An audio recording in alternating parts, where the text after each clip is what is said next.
প্রথমেই বলি একটা মর্মান্তিক ঘটনা। যষ্টিকা স্বর্ণপদক বিজয়ী পাওয়ার লিফটিং, সে 270 কেজি দিয়ে স্কোয়াট মারতে গিয়ে প্রাণ হারিয়েছে। কিন্তু স্কোয়াট মারতে গিয়ে কি প্রাণ হারিয়েছে? তিনি একজন স্বর্ণপদক বিজয়ী, অবশ্যই তার প্রশিক্ষক থাকবে, ট্রেনার থাকবে। যদি না থেকে থাকে তবু আমি প্রথমে এই ভিডিওটা দেখে নাও, তারপরে আমি বলছি কেন প্রশিক্ষককে কোশ্চিন করা উচিত, তারপরে আমি বলছি।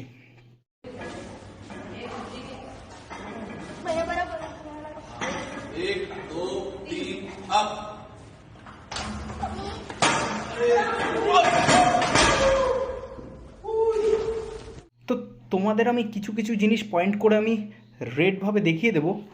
ভালো করে দেখো, তার রডটা রেড লাইনে এত ওপরে, যেখানে তার গ্রিন লাইন ট্র্যাপ মাসেলের কাছে থাকার কথা ছিল, সে পায়ের টো দিয়ে লিফট করছে। ভালো করে দেখো, এবং কিসের ওপর দাঁড়িয়ে? ম্যাটের ওপর দাঁড়িয়ে।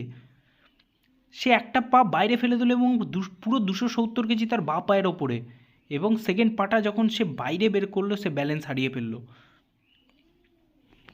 ফুল পশ্চার, ভুলভাবে তাকে লিফট শেখানো হয়েছে, নাহলে এটা কোনো সময় সম্ভব হতো না, তার প্রাণটা যেত না যদি সে লিফটটা ঠিকঠাকভাবে করতে পারতো। প্রথমেই আমি যেই দিকে নোটিশ করেছি ফার্স্টে, যে সে লিফট করছে কিসের ওপর দাঁড়িয়ে?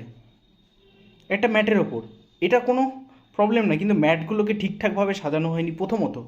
এবং সবথেকে বড় যেটা ভুল আমি বলবো, যে তার প্রশিক্ষক বা ওখানে যে ট্রেনার ছিল তাকে কেন মানা করেনি যে সে যখন লিফট করছে তার রডটা তার শোল্ডারের সোজাসুজি আছে, শোল্ডারেরও উপরে, তার গলার কাছে প্রায় রড, পেছনের ট্র্যাপ মাসালেরও উপরে রড।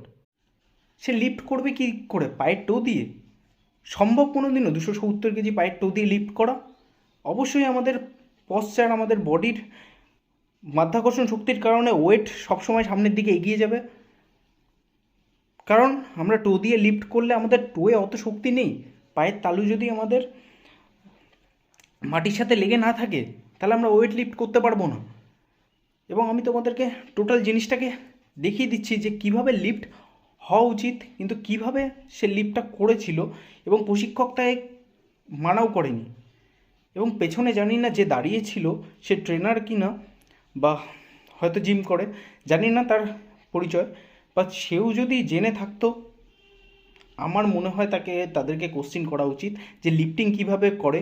যদি কেউ ইগো লিফটিং করতেও যায় তবে ট্রেনার তাকে মানা করলো না। তোমাদের আমি পশ্চার কী কী ভুল আছে আমার যতটুকু ধারণা আমি বলে দিচ্ছি। সো আমি এখানে একটা মেকে দিয়েই দেখাচ্ছি, কারণ তোমরা বলতে পারো ছেলেদের লিফট আর মেয়েদের লিফট আলাদা, অনেক জ্ঞানী থাকেই, তাই এখানে আমি একজন মেকে দিয়েই দেখাচ্ছি। এখানে সবার আগে মাথায় যেটা রাখতে হয় সেটা হলো বারটা অলওয়েজ আমাদের চেস্টের সোজাসুজি থাকবে, এবং বারটা অলওয়েজ স্ট্র্যাপ মাসল এবং শোল্ডারের কাছে যাতে সেট হয় ঠিকঠাক করে, এটা মাথায় থাকতে হয়। এবং একটু বেন্ড যাতে হতে পারি, এবং পায়ের প্রেশারে, এবং পায়ের তালুটা একদম ফ্লোরে থাকবে, এইভাবেই আসল লিফট হয়। আমার প্রশিক্ষক আমাকে যেটা দেখিয়ে দিয়েছে এটা কি ভুল পশ্চার, নাকি একজন স্বর্ণপদক বিজয়ী তাকে যেভাবে শেখানো হয়েছে এটা তো ভয়ঙ্কর বিষয়। তার রড তার শোল্ডারের কাছে, 270 কেজি সে টো দিয়ে লিফট করছে, কিভাবে পারবে? তারপরে লিফট করার পরে সে ম্যাট থেকে নিচে নেমে যাচ্ছে, একটা পায়ের ওপরে কোনো দিনও 270 কেজি ওয়েট থাকতে পারে? অসম্ভব ব্যাপার।